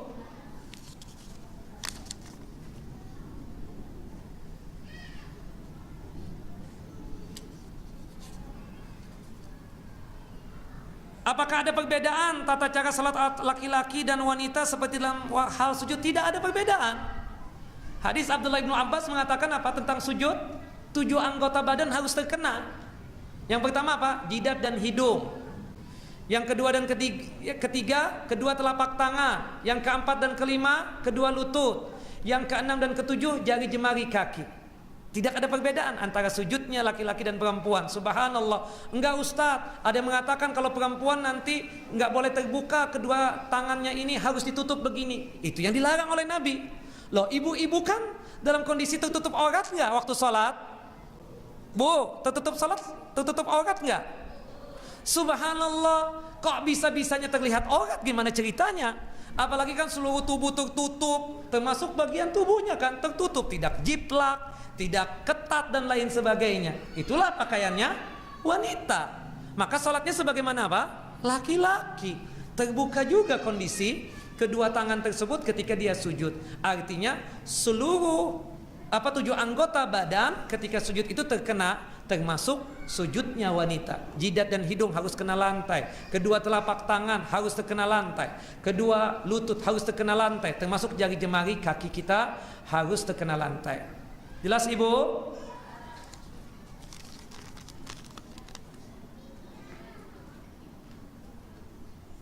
Masalah zikir insya Allah kita akan bahas lain pembahasan insya Allah. Ustadz, apakah ada zikir setelah salat sunnah duha dan salat tahajud? Tidak ada. Yang khusus ya berkaitan dengan zikir salat duha dan salat tahajud, kecuali berkaitan dengan witirnya. Secara umum zikir salat wajib itu sudah kita artinya ada ya. Maksudnya itu berkaitan dengan zikir setelah salat wajib itu kan jelas, seperti misalnya ya, astaghfirullah, astaghfirullah, astaghfirullah, Allahumma antas salam wa minkas salam, tabarakta ya dzal jalal wal ikram, la ilaha illallah wahdahu la syarika la, lahul mulku wa lahul hamdu wa huwa ala kulli syai'in qadir, Allahumma la mani'a lima a'taita wa la mu'tiya lima mana'ta wa la yanfa'u dzal jaddi minkal jadd, Allahumma a'inni ala dzikrika wa syukrika wa husni ibadatik, la ilaha illallah wahdahu la syarika la, lahul mulku wa lahul hamdu wa huwa ala kulli syai'in qadir, wa la hawla wa la quwwata illa billah, wa la na'budu illa iyyah, lahu ni'matu wa lahul fadlu wa lahu sana'ul hasan, la ilaha illallah mukhlishina lahud din walau karihal kafirun. Kemudian dilanjutkan ya, la ilaha illallah wahdahu la syarika la, lahul mulku wa lahul hamdu yuhyi wa yumit wa huwa ala kulli syai'in qadir. Penambahan yuhyi wa yumit dalam kalimatut tauhid itu khusus untuk salat apa? Subuh dan salat maghrib. Berapa kali kita baca? 10 kali. Tayyib, dilanjutkan dengan tasbih subhanallah berapa kali? 33 kali. Tahmid alhamdulillah berapa kali? 33 kali. Kemudian takbir Allahu Akbar berapa kali? 33 kali. Kemudian tahlil lagi 1 kali, la ilaha illallah wahdahu la syarikalah, lahul mulku wa lahul hamdu wa huwa ala kulli syai'in qadir. Kemudian dilanjutkan dengan ayat kursi 1 kali. Kemudian al-ikhlas, al-falaq, an-nas. Untuk salat subuh dan salat maghrib berapa kali? 3 kali, 3 kali, 3 kali. Al-Ikhlas, Al-Falaq, An-Nas 3 kali, 3 kali, 3 kali untuk subuh dan maghrib. Untuk zuhur, asar dan isya berapa kali? 1 kali, 1 kali, 1 kali. Kemudian untuk salat subuh ditambah lagi ya, hadis dari Ummu Salamah khusus untuk salat subuh berkaitan dengan zikir yang khusus untuk salat subuh dan doa berkaitan dengan tujuan hidup kita setiap hari. Apa itu? Allahumma inni as'aluka ilman nafi'an wa rizqan thayyiban wa amalan mutaqabbalan. Baik, insyaallah nanti kita akan bahas. Nah, adapun salat sunnah ada zikirnya. Sifatnya umum, hadis dari Tsauban yang dimana Nabi sallallahu alaihi wasallam kana Nabi sallallahu alaihi wasallam idzan sarafa min salati, adalah Nabi SAW kata Tsauban apabila beliau selesai dari salatnya, baik itu salat wajib ataupun salat sunnah ya, istighfar salatan, istighfar 3 kali, astaghfirullah, astaghfirullah, astaghfirullah. Kemudian dilanjutkan Allahumma antas salam wa minkas salam tabarakta ya dzal jalali wal ikram, ya dzal jalali wal ikram. Nah, ini kita katakan baik zikir salat wajib kita baca juga ini astaghfirullah, astaghfirullah, astaghfirullah, Allahumma antas salam wa minkas salam tabarakta ya dzal jalali wal ikram. Termasuk juga salat sunnah, termasuk juga salat duha, termasuk juga salat tahajud. Kita bacanya apa? Astaghfirullah, astaghfirullah, astaghfirullah, Allahumma antas salam wa minkas salam tabarakta ya dzal jalali wal ikram. Ya, selain itu enggak ada kecuali berkaitan dengan salat witir. Habis kita membaca astaghfirullah, astaghfirullah, astaghfirullah, Allahumma antas salam wa minkas salam tabarakta ya dzal jalali wal ikram, kita lanjut dengan apa? Apa doanya khusus witir? Subhana malikul quddus, subhana malikal quddus, subhana malikal quddus, rabbul malaikati wa ruh. Jelas Bapak Ibu? Tapi zikir duha khusus tidak ada. Zikir salat tahajud khusus tidak ada. Yang ada yang berkaitan dengan hadis Thauban tadi. Wallahu a'lamu bissawab. Asal jam berapa? Jam 3 lewat 12 menit. 15 menit.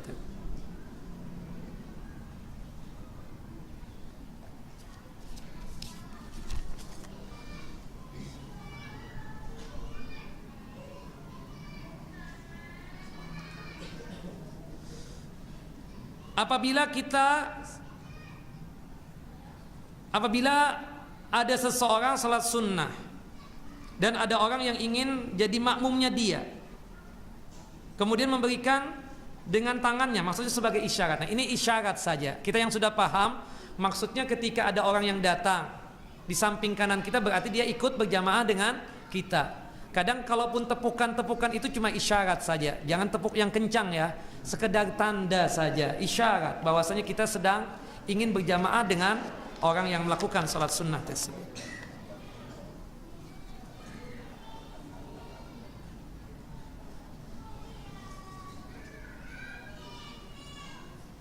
Ustadz, kalau kita safar yang afdal itu dijamak dan dikosorkah atau bagaimana? Atau dikosor saja?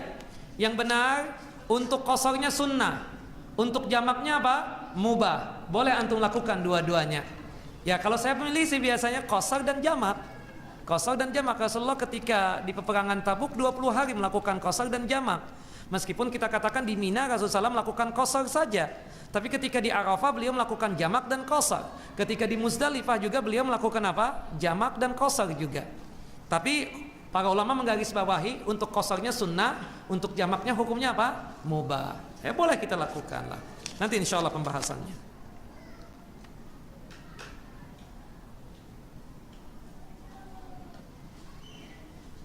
Ustadz, ayah mertua saya sudah meninggal dunia dan dia punya utang puasa.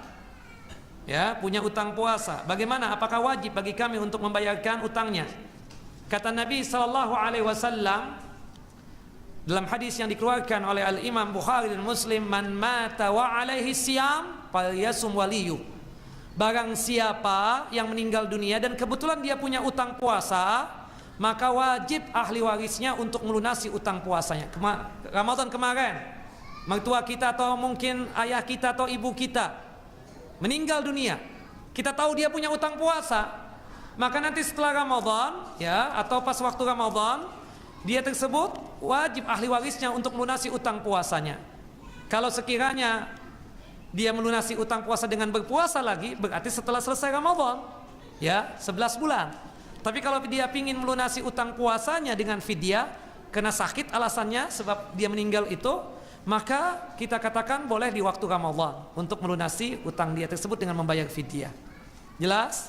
Jadi wajib bagi ahli waris untuk melunasi utang puasa jika ayahnya meninggal atau ibunya meninggal atau saudaranya meninggal dunia yang dimana dia menjadi ahli warisnya. Sebagaimana hadis yang umum tadi, hadis yang dikeluarkan oleh Imam Bukhari dan juga oleh Imam Muslim.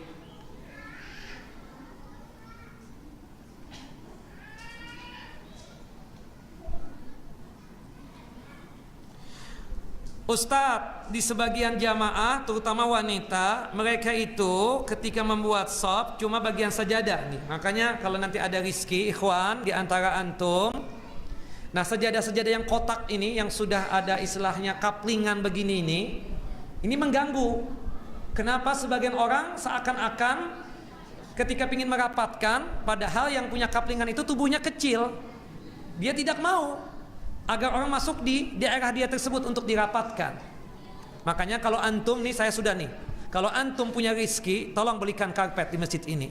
Karpet yang polos ya, karpet yang polos. Nanti kita kasih nih yang di belakang saja gitu loh. Kenapa? Banyak orang yang salah paham dalam masalah merapatkan saf, dipikir ini sudah kaplingan dia, ya beginilah. Nah ini akhirnya apa? Meninggalkan sunnah, ya kan seperti itu. Tidak jamaah wanita, bapak-bapak juga banyak yang begitu. Tolong dirapatkan ya.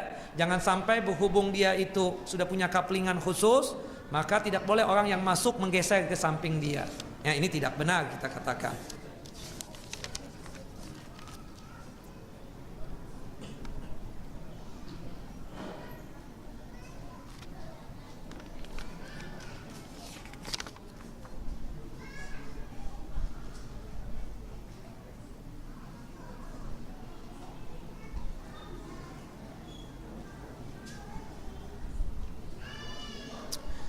Ustadz, saya bingung dengan syarat sah solat yang nomor 4, yaitu menutup aurat. Khusus untuk aurat wanita, seluruh tubuh tertutup kecuali telapak tangan dan muka. Bagaimana jika masjid atau musola memiliki pembatas yang pendek? Tidak ada pembatas, sebagaimana wanita yang bernikop, apakah harus dibuka atau ditutup nikopnya? Syub, ada hadis Nabi SAW, hadis dari Abu Hurairah. Dulu tidak ada yang seperti ini nih, ibu-ibu. Tidak ada kan yang menutup seperti ini. Kita katakan langsung, khairus sufuf lirijal awwaluha wa akhiruha syarruha.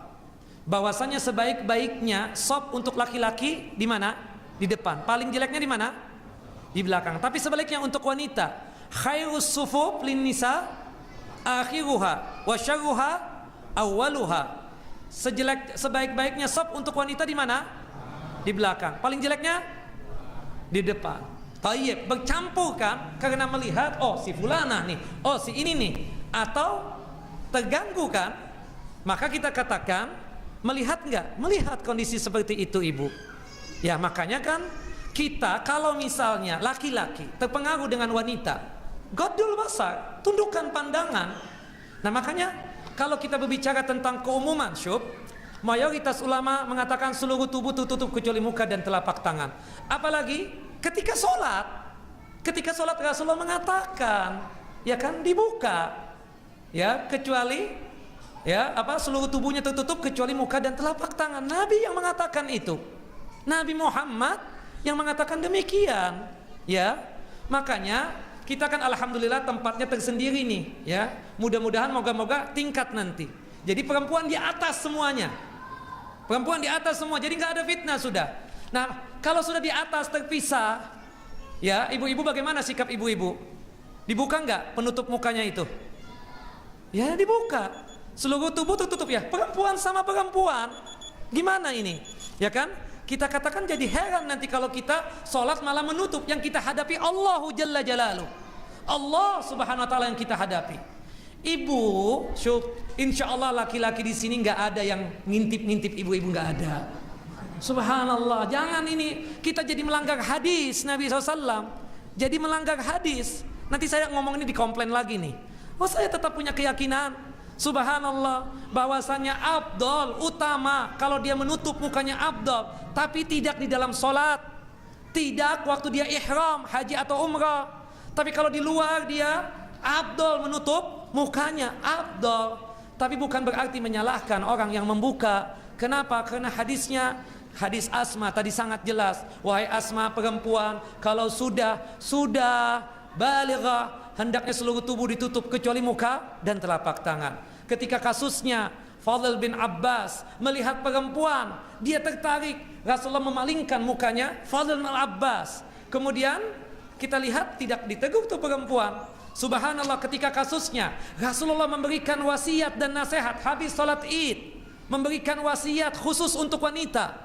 Hei wanita, banyak bersedekah kalian, banyak berbuat baik kalian, karena aku ditampakkan neraka. Paling banyak penghuninya siapa?